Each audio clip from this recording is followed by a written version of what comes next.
Santiago 1, del 2 al 4. Leemos la palabra de Dios en el nombre del Padre, del Hijo y del Espíritu Santo, y dice: Hermanos míos, tened por sumo gozo cuando os halléis en diversas pruebas, sabiendo que la prueba de vuestra fe produce paciencia, mas tenga la paciencia su obra completa, para que seáis perfectos y cabales, sin que os falte cosa alguna.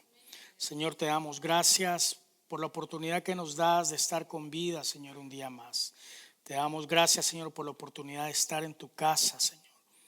Te damos gracias, Señor, por los procesos, Señor, que llevas en cada una de nuestras vidas.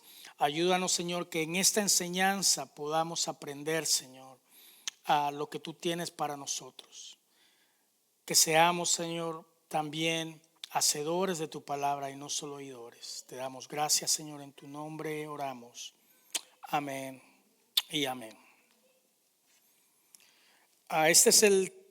Hemos venido hablando una serie. Si usted se da cuenta, puede regresar a las predicaciones que están pregrabadas ahí en YouTube, donde estábamos hablando acerca de la prosperidad, ¿verdad? Y hablábamos que Dios quiere prosperarnos, ¿verdad? Y tomamos de base el versículo donde dice que quiero que seas prosperado en todo, ¿verdad? Así como prospera tu alma, ¿verdad? Y empezamos a ver el tipo de prosperidad que Dios quiere que tengamos, ¿verdad? Que incluye también la prosperidad material, pero también la espiritual.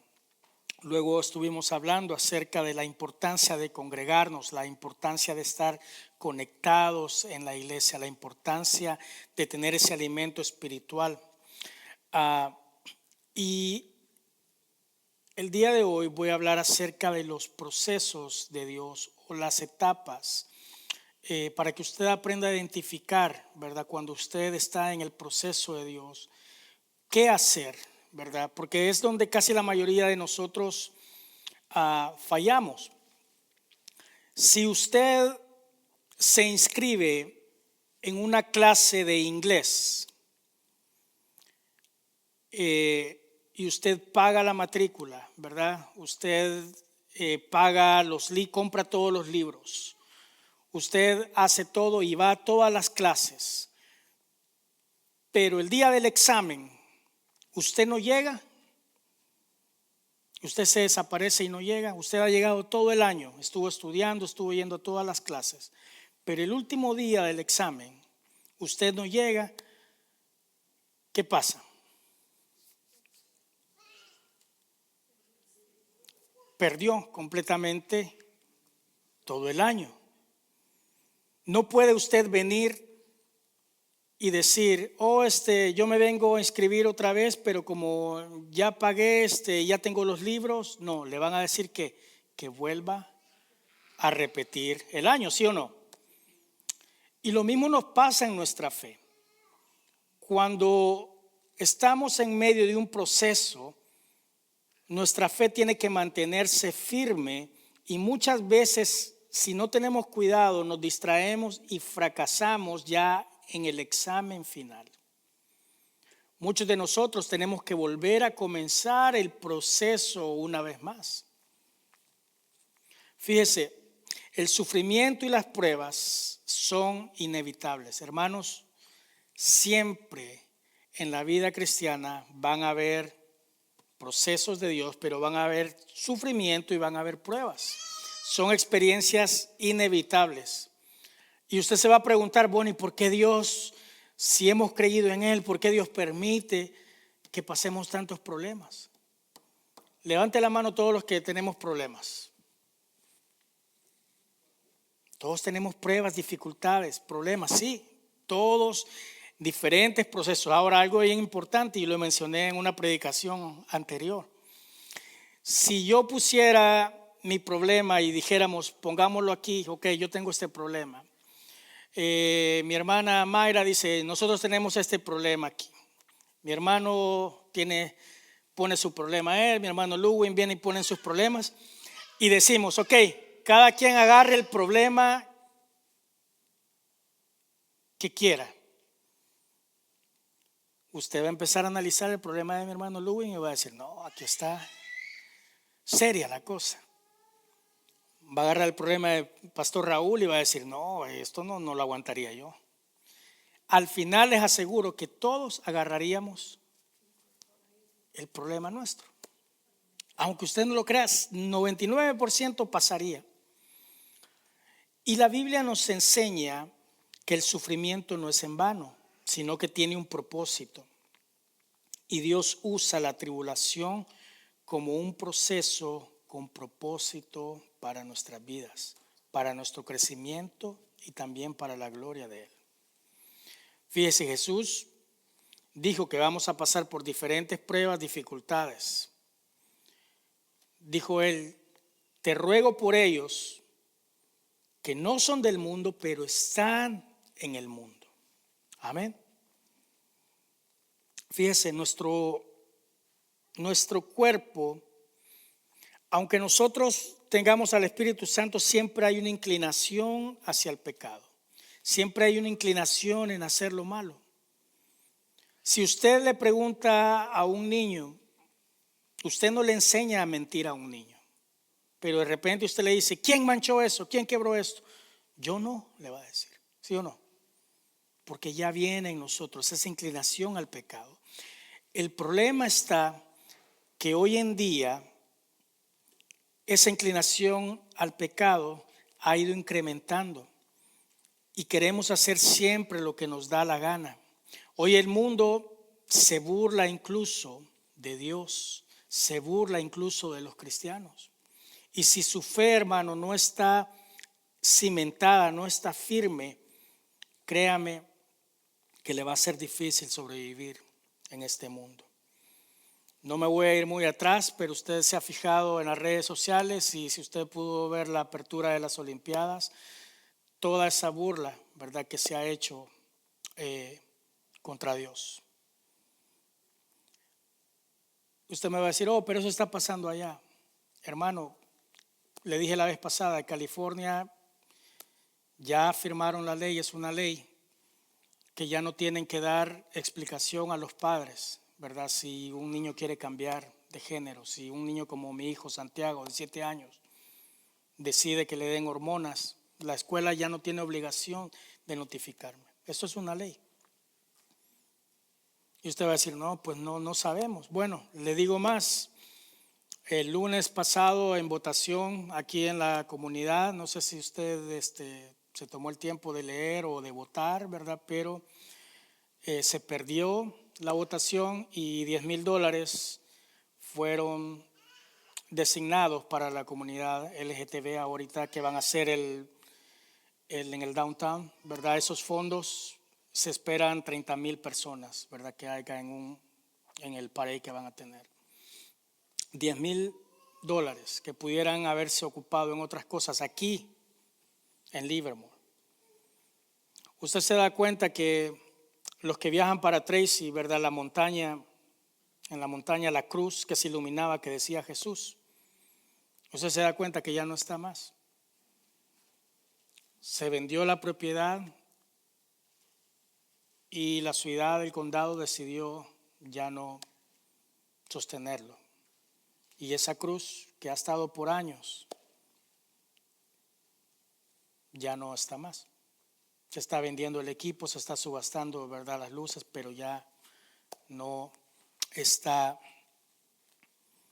funcionando y ya no va a estar. Se da cuenta la intención de borrar todo lo que tenga que ver con Dios. Ahora es fácil, ¿verdad? La balanza veo yo que no está del todo bien porque uno puede respetar sus creencias o lo que ellos quieran, pero no respetan en realidad la de nosotros. Y ahí es donde digo yo, hermano, las cosas se están poniendo peor y van a seguir peores. Tenemos que estar firmes y vamos a pasar dificultades, vamos a pasar momentos donde vamos a tener que mantenernos firmes en nuestra fe. Por eso es necesario, hermano, que tenemos que congregarnos, tenemos que estar con más constancia, tenemos que orar más.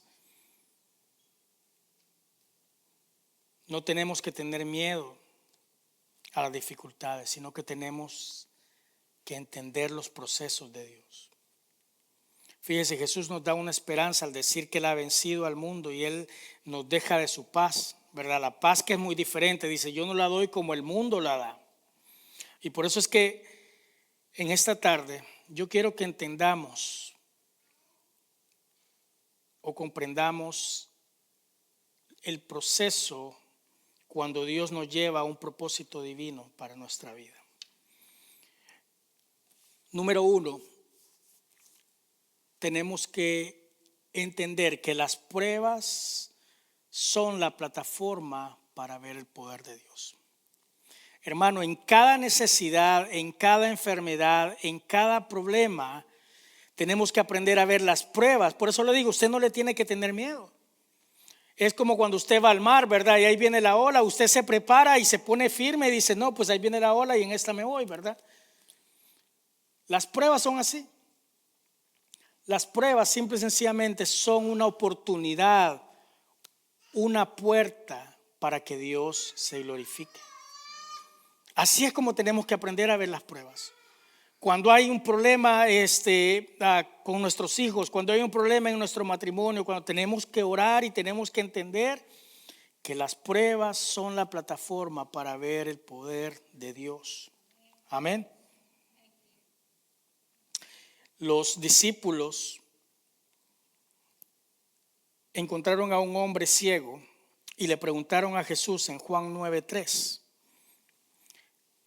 Le preguntaron quién es el que había pecado, porque había nacido así. Nació el hombre y le dicen en Juan 9:3, respondió Jesús, no es que pecó ni sus padres, sino para que las obras de Dios se manifiesten en él.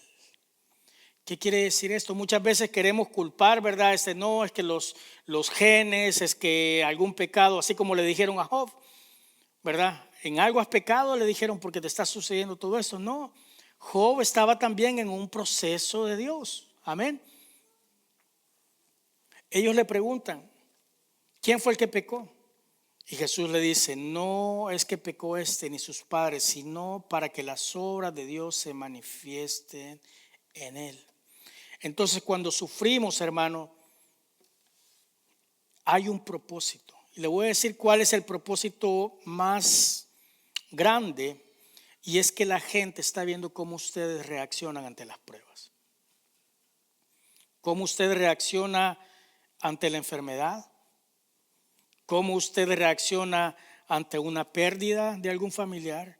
Cómo usted reacciona de repente cuando se queda sin trabajo. La gente alrededor está viendo. Y usted tiene que aprender a ser testimonio para glorificar a Dios. Amén. Fíjese que Hebreos 10:33 nos dice, por una parte, ciertamente con vituperios y tribulaciones, ¿qué dice? ¿Fuisteis hechos qué? Espectáculo. O sea, la prueba que les está viniendo es un show que todos lo están viendo. Todos están viendo cómo ustedes están reaccionando.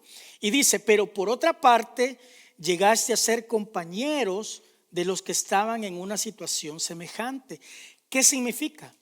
Que lo que estás pasando, la dificultad que estás pasando, tiene un propósito. Cuando tú termines esa prueba, tú tienes que ayudar a otros a pasar por esas mismas. Amén. A ser un compañero. Yo le he dicho a mi hermana Graciela, se recuerda anteriormente, le dije, Dios la sanó de cáncer. Amén. Y le digo, ¿se ha dado alguna vuelta usted por el hospital donde están las personas con cáncer, donde están solas ahí, y decirles, orar por ellas y decir, ¿sabes qué? Dios te va a sacar adelante. Este es mi testimonio. Esto es lo que Dios hizo conmigo. No necesita llevar memorizado versículos, no necesita llevar absolutamente nada, porque usted es el testimonio de lo que Dios ha hecho en su vida. Y es la forma sencilla. Dios me sanó de cáncer. Yo estaba postrado en una cama igual que tú. Déjame orar por ti. Ese es el testimonio que nadie puede alegar, porque solo usted lo pasó. ¿Sí o no? Fíjese que la palabra en hebreo, cuando dice llegaste a ser compañeros, se escribe así, koinonos. Pero esa también significa tener empatía. Es decir, cuando pasamos por las dificultades, podemos ayudar a otros. Amén. Fíjese, y esto nos brinda una oportunidad para testificar del poder de Dios en nuestra vida. Todo lo que usted ha pasado, hermano y hermana, o todo lo que va a pasar, tiene un propósito. Y el propósito es que Dios sea glorificado. Hace algunos años atrás, muchos años atrás, yo le voy a pedir a mi hermano Eliseo que pase nada más para que lo conozcan, los que no lo conocen.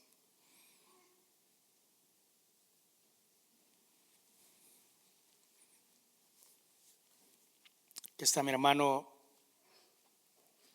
Eliseo. Es un siervo de Dios.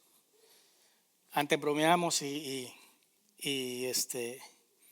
siempre le decía yo siervo, y al final le quedó el nombre así, entre familia, ¿verdad? Y yo lo aprecio mucho a él, pero el viernes, mientras estabas orando, Dios puso en mi corazón, y tú escuchaste la oración, ¿verdad? Que hice.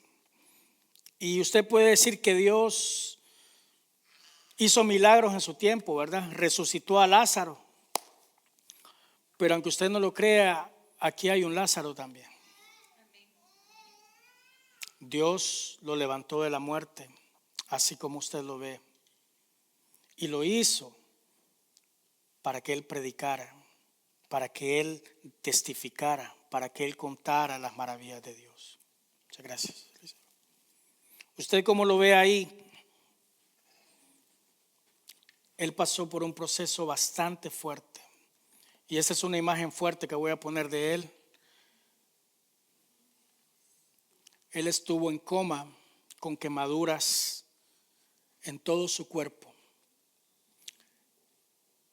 En su trabajo, en el cuarto piso, supuestamente habían desconectado la electricidad, pero él, cuando iba subiendo una de los hierros que llevaba, ese generador aventó ¿cuántos voltios fueron? 17,000 voltios, que lo aventaron inmediatamente hasta el cuarto piso. Tuvieron que venir un helicóptero y dijeron, las quemaduras no las va a resistir, tenemos que inducirlo a un coma para poder trabajar en su cuerpo. Empezaron a cortar piel de varios lados. Y cuando usted lo ve así, todo guapo el muchacho y todo, ¿verdad? Dios ha hecho la obra. Pero fue difícil ese proceso. Es un proceso que usted dijera, hermano, yo me quedo mejor con el proceso ahorita de no tener trabajo. Yo me quedo mejor con lo mío. Porque está difícil pasar por ese proceso. ¿Sí o no? Él no sabía si iba a vivir o no. Sin embargo, cuando él logró salir del coma, lo primero que él empezó desesperado a preguntar fueron por sus hijos. Mis hijos, me contaban que él tuvieron que volverlo a calmar otra vez. Y luego comienza el proceso de curación, ¿verdad? Comienza el proceso de que él decía, voy a quedar como un monstruo, ¿verdad? Viéndose la piel, sabiendo que no podía caminar, sabiendo que no podía trabajar y ya ser el proveedor de su casa. Junto con mi hermana, ¿verdad? Ella con paciencia cuidando, tratando de curarlo, ¿verdad? Que era un dolor también fuerte. Y él decía, ¿hasta cuándo, Señor? Fíjese ese proceso, bien difícil. Pero yo creo en el poder de Dios. Y mire lo que Él es ahora. Sin embargo, al finalizar ese proceso, comienza otro, y es con su hijo Jonathan. ¿Cuántos años tenía Jonathan ahí? 5 años. Jonathan comienza a padecer de cáncer en una de sus piernas. Y mientras lo llevaban a la quimioterapia, mientras lo llevaban al hospital, ¿verdad? Como padre, a mí me quiebra el corazón de escuchar lo que este niño, así con esa carita, le decía: papá, yo no me quiero morir. Imagínense escuchar como padre, los que son padres me van a entender, escuchar esas palabras de ese niño sin saber qué es lo que iba a pasar. Sin embargo, Dios se glorificó. ¿Cuántos años? Bueno, se chequea cada año, ¿verdad? Pero ¿desde hace cuánto tiempo está él sin? Desde el 2012, que fue declarado sin cáncer. Y allá está el muchacho, en cámaras, sirviendo, en la música, los miércoles también, glorificando a Dios. Imagínense los procesos de Dios. No son fáciles. A través del sufrimiento podemos demostrar que Dios es digno de adoración y confianza, mostrando su presencia y paz en la vida de nosotros. Número 2, en los procesos de Dios, tenemos que entender que nuestra fe va a ser ¿qué? Probada. El versículo que leímos: tened por sumo gozo cuando os halléis en diversas pruebas, sabiendo que la prueba de vuestra fe produce ¿qué? Paciencia. Mas tenga la paciencia su obra completa, dice, para que seáis perfectos. Fíjese, nuestra fe debe ser probada y tenemos que entender la fe como nuestra dependencia inamovible de Dios. Esa es otra definición de fe. Nuestra dependencia inamovible de Dios basada en sus promesas. Amén. Tenemos que aferrarnos a las promesas, así como Hebreos 13:5. Sean vuestras costumbres sin avaricia, contentos con lo que tenéis ahora, porque Él dijo: no te desampararé ni te dejaré. Hermano, sigues dudando que Dios no está contigo. Yo le podría preguntar al hermano Eliseo: ¿crees que Dios no está contigo? ¿Crees que Dios no, si Él fue lo suficiente poderoso para levantarte, crees que no va a ser lo suficiente poderoso para proveerte? Para proveer para tus necesidades, para tu familia. Claro que sí, pero tenemos que estar firmes en nuestras promesas, en las promesas de Dios para nuestra vida. Amén. Él dijo: no te desampararé ni te dejaré. Romanos 8:28. Y sabemos que los que aman a Dios, todas las cosas les ayudan a bien. Esto es, a los que conforme a sus propósitos son ¿qué? Llamados. En la predicación anterior yo le conté el testimonio cuando nosotros perdimos todo, ¿se recuerdan? Y les conté de mi piano, ¿verdad? Bueno, ahí les traje la foto de mi piano, ahí está. Así quedó. Lo que se pudo, ya inservible, ¿verdad? Así quedó el cuarto donde está mi hermana. No quedó nada.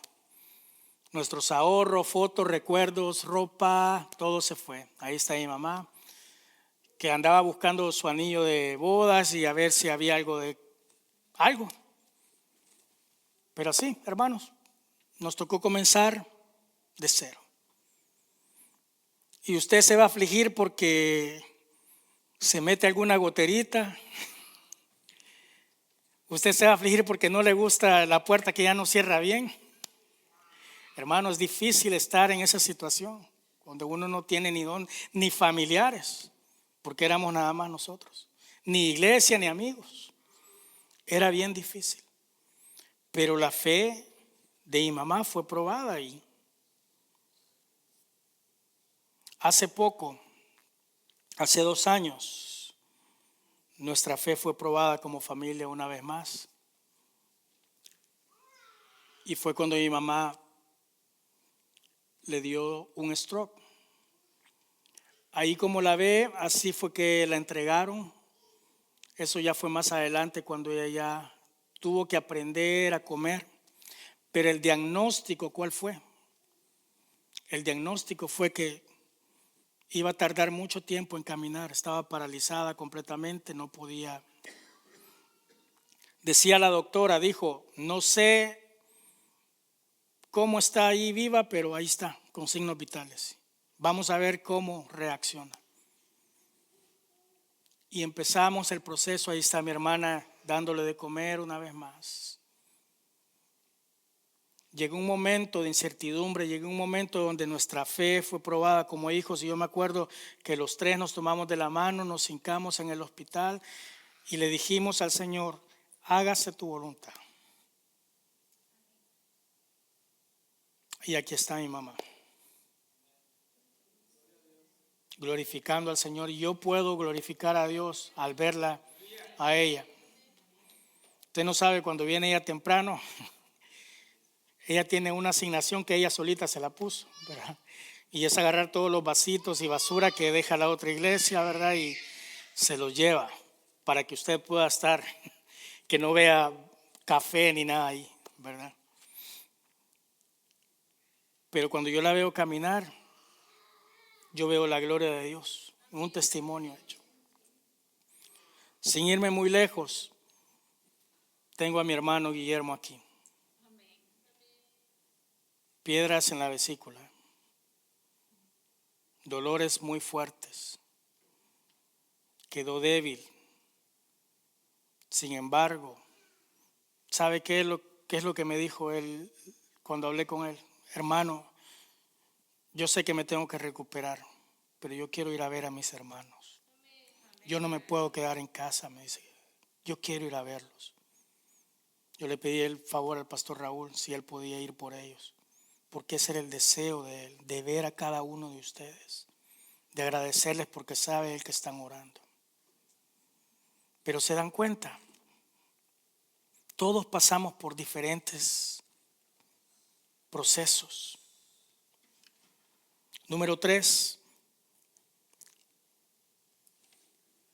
la prueba de nuestro carácter, resistencia. En 1 de Pedro 1:7 dice, para que sea sometida a prueba, fíjense bien, vuestra fe, mucho más preciosa que el oro, el cual, aunque perecedero, se prueba con fuego, sea hallada en alabanza, gloria y honra cuando sea manifestado Jesucristo. Es decir, en medio de la prueba, ¿qué es lo que tienes que hacer? Tienes que alabar a Dios. En medio de la prueba tienes que glorificar a Dios. Por eso yo le digo, hermano, mire, hace poco estábamos hablando con mi esposa y decíamos qué importante es la oración. Y le digo, bueno, vamos a ver en octubre que tenemos que planificar el próximo año. Y le digo, vamos a doblar los servicios de oración. Me gustaría que fueran cada viernes, si fuera posible, pero este edificio lo tenemos que compartir con diferentes ministerios. Pero vamos a ver cómo podemos poner un servicio más de oración, porque por eso nos hemos sostenido, hermanos. La oración, los que están viniendo a la oración son el pulmón de esta congregación. Y yo les agradezco mucho porque sé que es difícil y sé que el enemigo pone pruebas y pruebas y pruebas, pero cuando su carácter, usted dice, no, yo voy a ir a alabar a Dios. Fíjese, resistencia es la capacidad de soportar la tensión con un espíritu positivo hasta que Dios complete su obra en nosotros. Tenemos que aferrarnos en las promesas de Dios, confiar en el proceso y esperar con paciencia. Acuérdese que yo le dije que paciencia no significa aguantar. Muchos tenemos ese mal concepto, que decimos que paciencia, ay Señor, dame paciencia con este niño, dame paciencia con mi esposa, dame paciencia con mi esposo, dame paciencia con este hermano. No, paciencia es creer que Dios está trabajando en la vida de esa persona. Eso es paciencia. tenemos que aprender a tener paciencia, confiando en que Dios está trabajando en medio de nuestra dificultad. A decirle, Señor, yo no sé cómo vas a hacer, pero confío en tus promesas y confío en ti. Y el último punto, y este es esencial en medio del proceso, tenemos que pedir sabiduría por medio de la oración.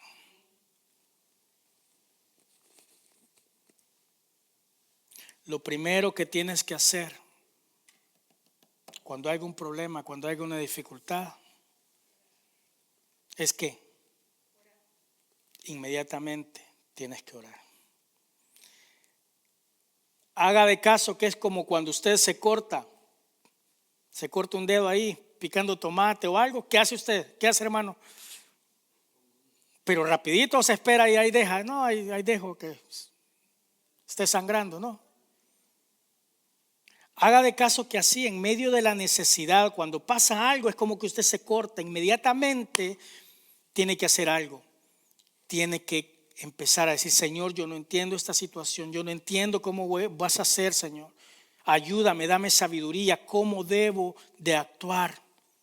Pedir sabiduría, yo ya le dije, es la clave para todo. Incluso si usted quiere que Dios multiplique sus bienes, quiere más dinero, pídale sabiduría. Salomón dijo, ni pidiste ni riquezas, pediste sabiduría, entonces yo te voy a dar riquezas también. ¿Por qué? Porque si usted tiene sabiduría de parte de Dios, usted va a saber cómo manejar sus finanzas. ¿De qué le sirve a Dios darle ahorita un aumento, doblarle el sueldo? Si puede ser, si usted no lo administra bien. Se me va a ir a comprar de esto y empezar a gastar, y entre más, eso es el problema, como lo hemos estudiado anteriormente, que pasa con la comunidad hispana, ¿verdad? Que la comunidad hispana gana más y comienza a gastar más. No, es que me merezco estos gustos, decimos, ¿verdad? Y comenzamos, la economía se amplía y entonces comenzamos nosotros a gastar más. No, usted gana más y usted tiene que seguir viviendo con lo que tiene, ¿verdad? Es necesario pedirle sabiduría a Dios en todos los aspectos de nuestra vida. Amén. Sabiduría, ¿qué le va a ayudar? Muchas veces les ha pasado cuando otra persona se acerca y le dice, no hombre, hubieras hecho de esta forma y de esto, y usted dice, nunca se me ocurrió. ¿Por qué? Porque no pidió sabiduría. Cuando Dios le da sabiduría, Él le dice cómo hacer, a quién, cómo, cuándo. Espérate, no, todavía, sigue. Por eso es necesario, cuando usted tenga una dificultad, si usted está en medio del proceso, no sabe qué hacer, pídale sabiduría a Dios. Pero no haga sus maletas primero y dígale, Señor, bendíceme porque esto es lo que yo quiero hacer y esto es lo que quiero. Y bueno, voy a esperar a que Dios me conteste en base a mis planes. No, antes de hacer esa maleta, antes de hacer sus proyectos, pídale sabiduría a Dios. Señor, me conviene, Dios, hacer esto. Me conviene hacer esto otro. Ayúdame. Y usted comienza en el proceso de confianza y sabe que Dios le da sabiduría. Santiago 1:5. Y si alguno de vosotros tiene falta de sabiduría, ¿qué dice? Pídala a Dios, el cual le va a dar un poquito nada más.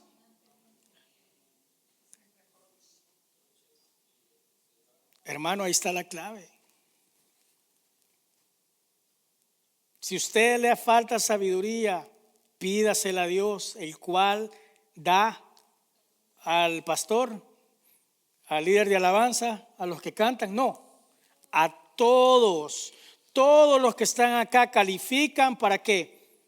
Para que Dios les entregue sabiduría, y no solo un poquito, sino que abundantemente, sin reproche. Es decir, que Él no le va a negar a usted. Si usted le pide sabiduría, Señor, dame sabiduría en mi trabajo, dame sabiduría cómo criar a mis hijos, dame sabiduría en esto, Señor, Él le va a dar abundantemente, sin reproche le será dada. Y esa es una promesa si usted le pide. Ahora la pregunta mágica es, ¿le ha pedido usted sabiduría?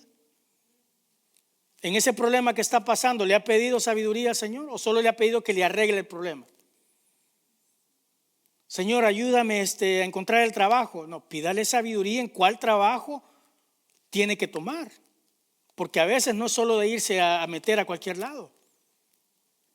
Pidamos sabiduría por medio de la oración. Amén. En medio de la tribulación oramos pidiendo sabiduría para saber cómo responder y qué hacer. Incluso cuando usted no sabe cómo orar, porque van a haber momentos que usted va a pedir sabiduría con lágrimas. Van a haber momentos que usted ya no aguanta más. Van a haber momentos que su fe va a estar en un nivel muy bajo. Pero ¿sabe qué? Esa no es excusa para no pedirle a Dios. Porque Dios conoce nuestras necesidades y a veces, hermano, le voy a ser sincero, han llegado momentos en que yo me he hincado y con lágrimas, nada más. Una de mis oraciones muy fuertes fue cuando estábamos pasando un proceso, ¿verdad?, de Dios en mi vida. Y aunque yo tenía la ayuda incluso económica de mi mamá, algo pasaba en las ventas que me iba mal y mal y mal y mal. Y yo le dije, Señor, pero yo estoy viniendo a ministrar, yo estoy viniendo a, estoy dando mis ofrendas. Señor, ¿qué pasa? ¿Qué está pasando? Estoy llevando mis cuentas bien, ¿y qué pasa? Y ese era un proceso bien difícil, ¿verdad? Hasta tener la nota de eviction, ¿verdad? Que tenía que desalojar el apartamento, mi esposa con mi niño pequeño. Y yo me recuerdo que cuando llegué ese día vi la nota ahí pegada. Mi esposa no sabía, ¿verdad? Y vi la nota pegada. Ella bien amable, pues queriéndome, me decía si iba a cenar o no. Y yo incluso me recuerdo que le contesté un poco con reproche, ¿verdad? Porque estaba yo molesto, frustrado conmigo mismo. Y en lo que ella se fue para el cuarto con el niño, yo me recuerdo que yo incluso, fíjese, le voy a confesar esto, yo le dije a Dios, le pregunté, ¿por qué permitiste que mi esposa se casara conmigo? ¿Por qué no le diste un hombre que pudiera tener una mejor economía para que pudiera mantenerla y no pasar estas penas que está pasando conmigo? Así debajo estaba yo en ese momento orando. Y cuando usted se humilla en la presencia de Dios, usted comienza a pedir las cosas correctas. Fíjese, cuando usted ora, usted comienza a pedir las peticiones que tienen que ser. Y yo me recuerdo que mi oración, yo le dije, Señor, yo no te estoy pidiendo riquezas, no te estoy pidiendo nada mejor. Solo te estoy pidiendo tener una estabilidad y tener un techo para mi familia. Esa fue mi oración. El Señor me dio paz. Y no le voy a decir que de la noche a la mañana, pero en el proceso Dios no me fue dejando. Y ahí íbamos mes a mes a mes y yo seguía confiando en el Señor. Hasta el día de hoy usted me va a preguntar, yo no tengo riquezas, pero sí Dios me ha entregado una estabilidad y un techo para mi familia. Muchas veces, hermano, con lágrimas vamos a articular oraciones. Romanos 8:26 me gusta porque dice, y de igual manera el Espíritu, fíjese bien, el Espíritu Santo que está con ustedes, nos ayuda en nuestra debilidad. Pues ¿qué hemos de pedir como conviene? No lo sabemos. Pero el Espíritu mismo intercede por nosotros con gemidos ¿qué? Indecibles. Va a llegar momentos de lágrimas que usted no puede articular palabras. Pero el Espíritu Santo sabe lo que tiene que pedir. Y eso es lo hermoso, que en medio de las dificultades, de las debilidades, porque uno débil puede pedir hasta lo que no conviene, pero el Espíritu Santo no te deja. Amén. Dios entiende nuestras oraciones aun cuando no podemos articularlas. Hermano y hermana, quiero que entiendas que todos los procesos son necesarios. Tienes que aprender a vivir los procesos. Jesús fue un carpintero. Fíjese bien, 30 años. El llamado de él era muy diferente. Jesús no fue llamado a ser carpintero, ese no era el propósito. Pero mientras él hacía eso, el Padre iba formando una vida, su carácter en el proceso. Usted puede decir, yo trabajo en construcción, yo trabajo en esto, pero usted tiene que darse cuenta que Dios trabaja en llamados divinos mientras usted está haciendo las cosas más sencillas y cotidianas. Dios quiere ver su obediencia, Dios quiere ver su fidelidad. Dios quiere ver si en medio de ese trabajo usted le es fiel. Usted puede mantener su carácter. ¿Qué tal si al escuchar las malas palabras y todo, y yo con ganas de meterme ahí, pero el Espíritu Santo me dice, hey, ese no es por ahí? Y usted comienza poco a poco a cambiar. Su boca fue hecha para bendición. Su boca fue hecha para traer vida a esas personas. No para seguirles con los chistes, no para que la estamos pasando bien. Su boca tiene que llevar bendición, levantar, hablar de Cristo. Todos los procesos son necesarios. ¿Pueden ser fieles ustedes con lo poco en medio de las dificultades? ¿Puede ser fiel en medio de los problemas? ¿Puedes confiar que Dios es suficiente en medio de la necesidad? Hermano, yo ya le he contado el testimonio la vez que me tocó venir con $9, un cuarto de gas desde Concord hasta acá. Y sí le voy a decir que tuve que mentir para que alguien me echara $20 de gas para irme de regreso. Porque yo decía, no, pues Dios va a tocar el corazón de algún hermano, por fe, yo voy a ir a servir. Y pues no pasó. Yo sé que Dios tocó quizá, pero sí, se hicieron sordos quizá. Pero me tocó, yo no en ese tiempo no solo era un pianista que venía, me tocaba servir en rotación.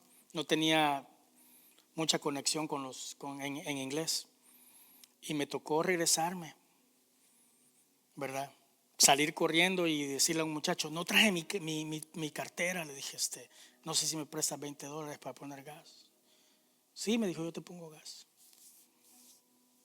Yo sé lo que es venir muchas veces con necesidad a la casa de Dios. Pero te invito a que no dejes de venir, porque es parte del proceso. Es parte del proceso. Cuando tengas más problemas, más dificultades, hermano, usted no sabe el sábado en la noche cómo nos cuesta, a veces hasta con los niños.